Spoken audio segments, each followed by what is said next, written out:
Good morning everyone. আমি ভালো আছি, আশা করছি তোমরা সবাই ভালো আছো। আজকে সকাল সকাল স্নানটা করে পুজোটা দিয়ে নিয়েছি। এরপরে আমি রান্না করে নেব, কারণ আজকে আমার বেরানো আছে, নেলসের কাজ আছে।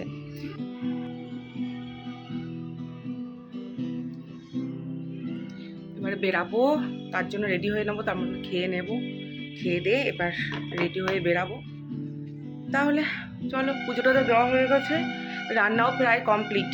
আজকে তেমন কিছু রান্না করিনি, কারণ ভালো লাগছে না রান্না করতে আর খেতে। খেয়ে নিয়ে বেরাবো, একটু যাওয়ার আছে বাইরে কাজের জন্য।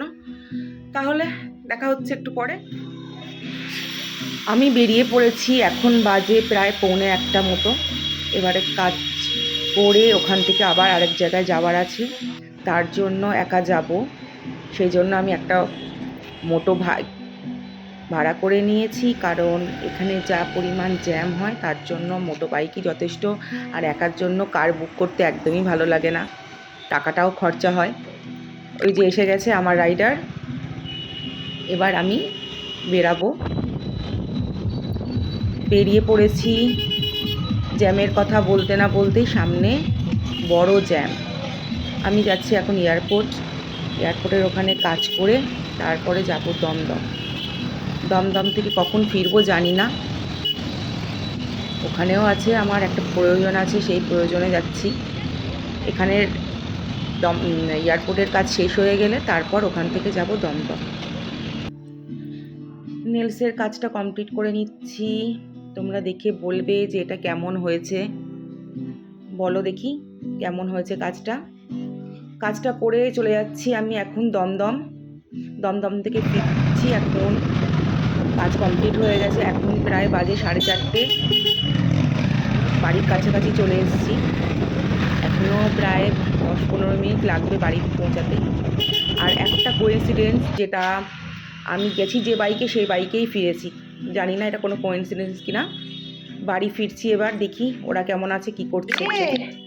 এটা কে কে মাম্মা এসছে বাড়িতে? লাইটটা জ্বাল, গলা গলা গলা। কে এসছে? মাম্মা বাড়ি এসেছে। হ্যাঁ হ্যাঁ হ্যাঁ, চলো চলো চলো চলো চলো চলো চলো চলো চলো। উই দাঁড়া, দরজা দিয়ে। হ্যাঁ, মাম্মা বাড়ি এসেছে, মাম্মা বাড়ি এসেছে। হ্যাঁ, ওরে বাবারে, ওরে বাবারে, এই যে মাম্মা বাড়ি আছে। হ্যাঁ, কেন বলছি কি হয়েছে শুনি আমি। কেন কি হয়েছে ওর? গায়ে ঘামটা লেগেছিল, নতুন জামা পরে চান করতে গেছি, ঢুকে ঢুকে জামা পরে জাস্ট করেছি, এই তখন দরজায় দুমদাম করে মারছে যে বারবার কিছু হয়ে গেছে, এরকম আগে হয়নি। এসে দেখি পুরো আটকে গেছে এরকম করে, সে মির্গি হরমোন পুরো হার্ট স্ট্রোক টাইপের করেছে। কেন হঠাৎ করে ঘামিয়ে গেছে, তারপর বিশাল এক্সাইটেড হয়ে গেছে শাশুড়িকে দেখে। ঠিক আছে, কি হয়েছিল? গরমে হিট স্ট্রোক করেছে, তারপরে ওকে চট থাপ্পড় মেরে বরফ টরফ দিয়ে তারপরে এসিতে শোয়ালাম, তারপরে গিয়ে ঠিক হলো। কি বলিস? লোম কাঁপছিল, হ্যাঁ কাটিয়ে দিতে হবে, পুরো লোম কাটিয়ে দিতে হবে। ও মা, একটু করে আজ দুপুরবেলা বসলেই ভালো গো, একটু না কালকে কি হয়েছে বাবা? বলো তোমার কি হয়েছে, ধর তোমার কি হয়েছে? হ্যাঁ, মামা বাড়ি ছিল না, তোমার কি হয়েছে বাবু? একেবারে সে মির্গি রোগের মতনই হয়েছে। ওরা দুজন গল্প করছে খাটে, আর নিচে থেকে হুট করে পিছন দিকে হাঁটতে শুরু করে দেয়। হাঁটার পরে এরকম ওখানে একবার তো হয়েছিল তো ওরকমই, এখানটায় আলমারি কার পুরো আটকে গেছে, পুরো মানে আটকে গেছে, নড়তে পারছে না, নিঃশ্বাস নিচ্ছে এমন করে, পুরো গা কাঁপছিল ওর। বল দি, চড় থাপড় মেরে বরফ খাইয়ে বরফ সারা গাটা ভিজা গামছা দিয়ে মুছিয়ে দিয়ে এসিতে তারপর শুয়ে রেখেছিলাম। খেয়েছো? হ্যাঁ খাই দিয়ে গেলাম তো, আমি তো খাই দিয়ে গেছিলাম। এটাও 110% ওরে বাবা, হিট লেগে গেছে। ওই তো ওই দিদিরও হয়েছিল না, আশ্বিনী দিদির ডগে। হ্যাঁ, গিয়েও বলছিল বলে আমার অর্ডিনেটর একদম একই জিনিস হয়েছে, গরমের মধ্যেই হয়েছে। ওরা কি পারলে ওর কেঁদে ফেলে আর কি, আর আমি গায়ে গামছা জড়িয়ে। মাম্মা গেছিল কোথায়? গেছিল মাম্মা তোমাকে ফেলে? হ্যাঁ, মামা বেরোবে না বাড়ি থেকে, বেরোবে না মাম্মা, বেরোবে না বাড়ি থেকে। পুরো ভিজিয়ে দিয়েছিলাম মাথাটা ওই ঠান্ডা জল দিয়ে। এই যে ওর চাদর এখানে। হ্যাঁ দেখলাম।